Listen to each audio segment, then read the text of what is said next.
तर हे युद्ध पाकिस्तानच्या मध्यस्थीमुळे थांबलं असं सगळेच म्हणतात। त्यावरून विरोधक केंद्र सरकारला टार्गेटही करतायत। कोणत्याही निष्कर्षापर्यंत येण्याआधी तुम्हीही हा स्पेशल रिपोर्ट बघा आणि ठरवा पाकिस्ताननं खरोखरच यशस्वी मध्यस्थी केली आहे का।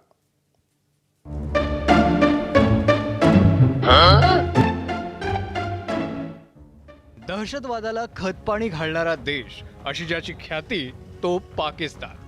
जिथं दाऊद इब्राहिम पासून ओसामा बिन लादेन पर्यंत शेकडो दहशतवादी राजरोज फिरतात तो पाकिस्तान।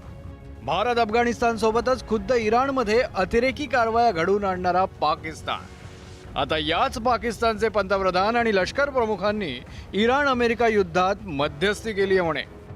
पण यात खरोखरच पाकिस्ताननं महत्त्वाची भूमिका बजावली आहे की तो केवळ अमेरिकेच्या हातचं बाहुलं झालाय। अमेरिकेच्या अध्यक्षांना युद्धातून हवी असलेली पळवाट मिळवून देण्यासाठी पाकिस्तानचा वापर केला नसेल का, असं वाटण्याचं कारण आहे पाकिस्तानचे पंतप्रधान शहबाज शरीफ यांची व्हायरल होत असलेली एक्स पोस्ट। शस्त्रसंधीची शक्यता दिसत असताना मंगळवारी मध्यरात्री शरीफ महाशयांनी एक पोस्ट केली। यात युद्ध थांबवण्यासाठी चर्चा व्यवस्थित सुरू असल्याचं त्यांनी लिहिलं खरं, मात्र त्याच्या सुरुवातीला draft Pakistan PM's message on x असं लिहिलं होतं म्हणे। ही चूक लक्षात आल्यानंतर ही पोस्ट डिलीट झाली आणि साफसूफ केलेला मजकूर पुन्हा टाकण्यात आला। पण तोपर्यंत व्हायचं ते डॅमेज झालंच आणि शहबाज शरीफ यांना हा ड्राफ्ट कुणी बनवून दिला असा प्रश्न विचारला जाऊ लागला। त्यामुळे पाकिस्तान हा कठपुतली असून प्रत्यक्ष दोर वेगळ्याच कुणाच्या हातात असल्याचं दिसतंय। पाकिस्तानी याच्यामध्ये काय केलं हे आपल्याला कळून येईल की पाकिस्तानाने फक्त मेसेजेस एका बाजूने दुसऱ्या बाजूला पाठवले, याच्याशिवाय पाकिस्तानचा याच्यामध्ये फार काही मोठा रोल आहे असं मला वाटत नाही। आणखीन याच्यात महत्त्वाची गोष्ट अशी आहे की हा जो युद्धविराम झाला आहे हा युद्धविराम जो झालेला आहे तो बेसिकली अमेरिकेची जे लॉसेस होत होते त्यांना काही फेस सेव्हिंग डिव्हाइस हवी होती आणि त्याच्यातून हा युद्धविराम झाला आहे। पाकिस्तान मध्यस्थी करू शकतो यावर अमेरिकेतल्या संरक्षण तज्ञांचाही विश्वास बसत नाहीये। I think first we need to understand here that this was a deal that was brokered by Pakistan. This is a very unusual thing that's happening here. A country that is a traditional state sponsor of terrorism, any rogue proliferator has now intervened to stop a war between the United States and a state sponsor of terrorism and a rogue proliferator. त्यातही Trump यांनी शस्त्रसंधी जाहीर करण्यापूर्वी शरीफ यांना नव्हे तर लष्कर प्रमुख असीम मुनीर यांना फोन फिरवला म्हणे। त्यामुळे पाकिस्तानात सत्तेच्या चाव्या खऱ्या अर्थानं कुणाच्या हाती आहेत हेच अधोरेखित झालंय। मात्र शांततेचा पुरस्कर्ता म्हणून पाकिस्तानचं नाव समोर येत असताना केंद्र सरकारवर टीकेची संधी विरोधी पक्षांना मिळाली। ठाकरेंच्या शिवसेनेचे खासदार संजय राऊत यांनी तर चक्क परराष्ट्र मंत्री एस जयशंकर यांच्या राजीनाम्याची मागणी केली आहे। ज्या पाकिस्तानला जयशंकर आम्ही दलाल राष्ट्र नाही काय बोलले, पाकिस्तानचा उल्लेख जेव्हा मध्यस्थता करत होते तेव्हा पाकिस्तान हे दलाल राष्ट्र आहे, पण त्या दलाल राष्ट्राला युद्ध थांबवण्याचं श्रेय जर ट्रम्पने दिलं, सगळ्यात आधी जयशंकरने राजीनामा दिला पाहिजे। तुम्ही आपल्या शत्रूला कमी लेखताय, लक्षात घ्या। सगळ्यात आधी जयशंकर सारखे जे माकडं आहेत हिंदुस्थानच्या कॅबिनेटमध्ये सरकारमध्ये त्यांना दूर केलं पाहिजे।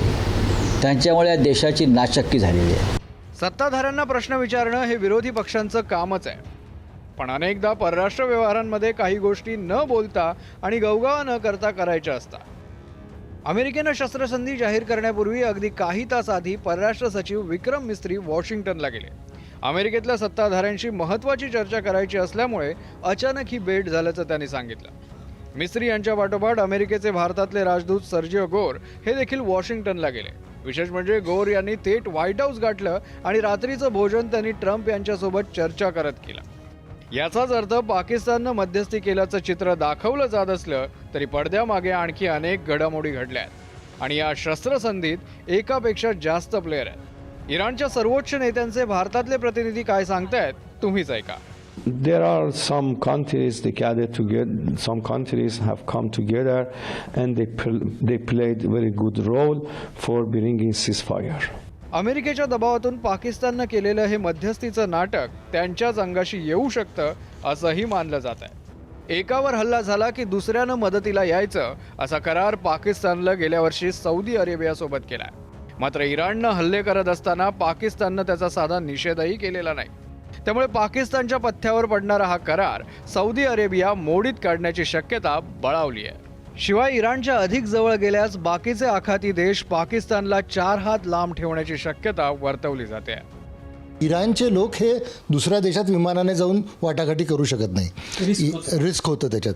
आणि इराण आणि पाकिस्तानची बॉर्डर आहे, तर बाय रोड तुम्ही आमच्या देशात यात, अमेरिकन्स येतील आणि आम्ही हे करू असं त्यांनी ऑफर केलं होतं. पण मला नाही वाटत की आता ही युद्धबंदी 2 आठवड्यासाठी झाल्यामुळे अमेरिका किंवा इराण दोनपैकी कुठलाही देश त्यांना या गोष्टीचं श्रेय घेऊ देईल. ते करतील, त्यांचं काहीतरी असेल, म्हणजे बॅकडोर चॅनल्समध्ये कदाचित त्यांचं बोलणं असेल, पण डायरेक्ट श्रेय कदाचित इराण आणि अमेरिका दोघंही त्यांना मिळू देणार नाही. 2 आठवड्यांपूर्वी परराष्ट्र मंत्री जयशंकर यांना पाकिस्तानच्या मध्यस्थीबद्दल प्रश्न विचारण्यात आला. यावर आम्ही दलाली करत नाही असं उत्तर जयशंकर यांनी दिलं होतं. शहबाज शरीफ यांची ड्राफ्टेड एक्सपोस्ट आणि देशविदेशातल्या तज्ज्ञांची मतं पाहिली तर पाकिस्ताननं युद्ध थांबवण्यासाठी अमेरिकेची दलाली केली असेल असं म्हणायला जागा आहे. Bureau report, ABP. एबीपी माझा, उघडा डोळे बघा नीट.